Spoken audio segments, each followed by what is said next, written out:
সপ্তম অধ্যায়ে এই বিক্রিয়াটি দেওয়া আছে, গ নম্বর প্রশ্নে দেওয়া আছে যে উৎপাদকের বিক্রিয়াটির উৎপাদকের কি বলবো কেন্দ্রীয় মূলে জারণ সংখ্যা নির্ণয় করে। এখানে কেন্দ্রীয় মূল কে বলতো সালফার, তাই না?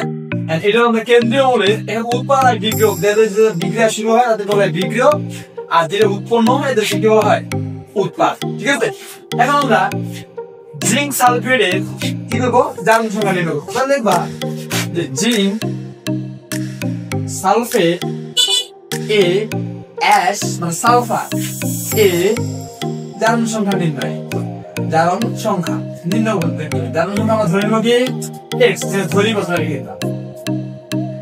ঠিক আছে, তাহলে অতএব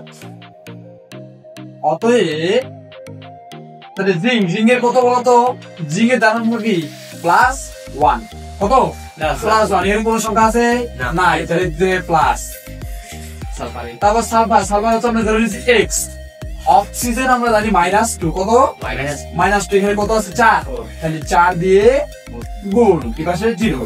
এখন তো 1 তো 1 প্লাস x প্লাস মাইনাসে -4 দুগুণ কত হলো 8, এই পাশে 0।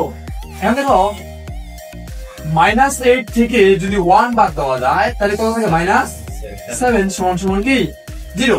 এখন দেখো x এই যে -7 x -7 আছে, -7 এর পাশে গেলে কি হয় প্লাস, তাহলে হয়ে গেল কি 7। তাহলে অতএব সালফার এর জারণ সংখ্যা কত রে